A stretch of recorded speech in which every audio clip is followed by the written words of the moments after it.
आप सभी भक्तों को पंडित श्री लल्लन पांडे का जय श्री राम, जय श्री कृष्ण। गुरु वशिष्ठ जी आगे कहते हैं कि सोचिय पुण्यपति वंचक नारी, अकुटिल कलह प्रिय इच्छाचारी। यानी हे भरत, वह नारी जो पति को ठगने वाली हो, कुटिल हो और कलह प्रिय हो, स्वेच्छाचारिणी हो, उसका पतन होता है।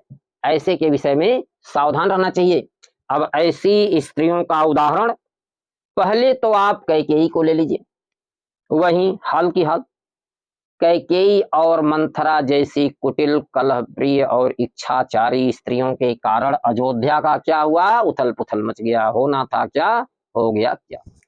तो कुटिल, कलह प्रिय, स्वेच्छाचारिणी, निर्द्वंद स्त्रियों की एक उदाहरण तो आप मंथरा और कैकेयी को तुरंत तुरंत अयोध्या में ही ले लीजिए। अब दूसरा उदाहरण हम देते हैं आपको। कश्यप ऋषि की प्रसंग श्रीमद् भागवत महापुराण का है। कश्यप ऋषि की 13 पत्नियां थी, जिनमें अदिति परम श्रेष्ठ, पतिव्रता और सर्वगुण संपन्न थी। कश्यप ऋषि की बहुत सेवा करती थी, जिसके कारण इंद्रादि देवता उसके पुत्र हुए। उन्हें देखकर दिति बहुत जलती थी और दिति इतनी दुष्ट थी कि उसकी किसी से कभी पटती नहीं थी, वह सबसे झगड़ा करती रहती थी। एक बार उसने योजना बनाई, क्योंकि वह देवताओं से जलती थी, इसलिए उसने पति को ठगना चाहा और योजना बना करके कश्यप ऋषि की सेवा करना शुरू कर दिया, अपने स्वभाव को छिपा करके। कुछ दिन बीता, कश्यप ऋषि ने देखा कि दिति बदल गई है। दिति तो अब किसी से कभी झगड़ा ही नहीं करती, ये तो बड़ी सेवा कर रही है, क्या बात है। पर उनको सहसा विश्वास नहीं हुआ। कुछ दिन और बीत गए। अब धीरे धीरे कश्यप ऋषि को जो है विश्वास हो गया कि वाकई दिति बदल गई है। अब मित्रों, कश्यप ऋषि एक बात भूल गए, क्या? कि नवन नीच कै अति दुखदाई, जिमि अंकुश धन उरग बिलाई। माने नीच अगर झुक जाता है तो भी उसकी विनम्रता भाई कष्टदायी होती है, क्योंकि अंकुश, उरग, बिलाई, धनु, धनुष जब तक झुकती नहीं, प्रहार नहीं करती, अंकुश जब तक नीचे नहीं आता, मारता नहीं, सर्प, सर्प जब चोरी से छिपता है तभी काटता है, और बिल्ली जब लचकती है तभी शिकार पकड़ती है।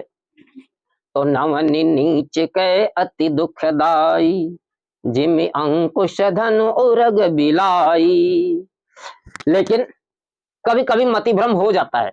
यद्यपि कश्यप ऋषि बुद्धिमान थे, विद्वान थे, नीति निपुण थे, लेकिन फिर भी उनको भ्रम हो गया और उन्होंने सोचा कि बहुत दिन हो गया दिति ने कभी किसी से झगड़ा नहीं की, लगता है कि अब इसका स्वभाव बदल गया और यह एक सुंदर नारी बन गई है, तो मेरी पत्नी ही ना।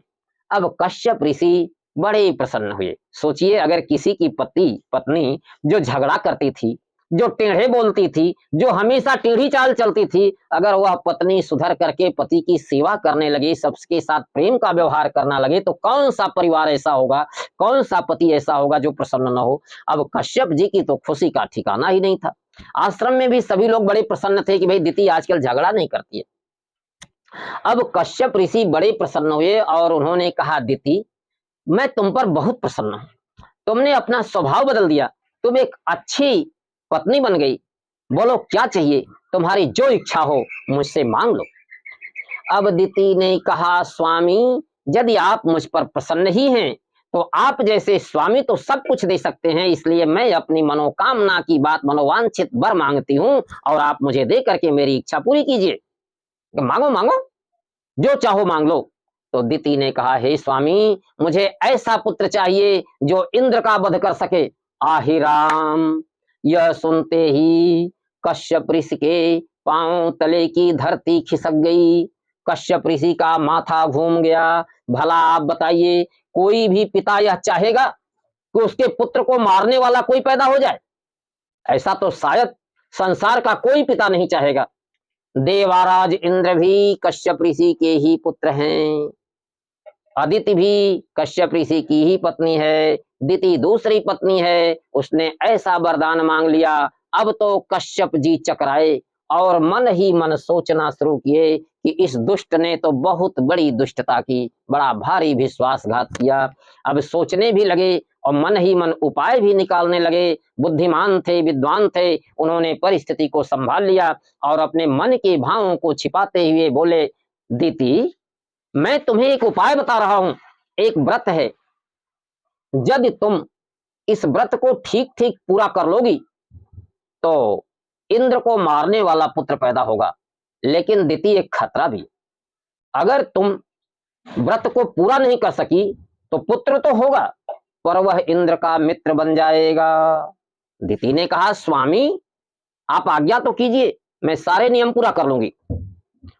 अब कश्यप ऋषि ने जानबूझकर बहुत कठिन पुंसवन व्रत बताया, जो नियम 1 साल तक चलता है।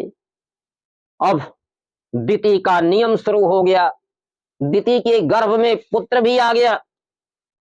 अब दीति उन नियमों के अनुसार चलने लगी और नियम इतने कड़े थे, हर समय पवित्रता के साथ रहना पड़ता था। धीरे धीरे दीति दुबली पतली होती गई, कमजोर होती गई। इधर इंद्र को भी यह बात पता चल गई। अब इंद्र अपना रूप बदले और कश्यप ऋषि के आश्रम में तो बहुत से शिष्य पढ़ते थे, वह भी एक शिष्य, नए शिष्य बनकर कश्यप ऋषि के आश्रम में आकर के शिक्षा ग्रहण करने लगे। अब कश्यप ऋषि के आश्रम में ये जो नए शिष्य प्रविष्ट हुए थे, इन्होंने माता दिति की बड़ी सेवा की, इतनी सेवा की, इतनी सेवा की कि माता दिति बहुत इन पर विश्वास करने लगी।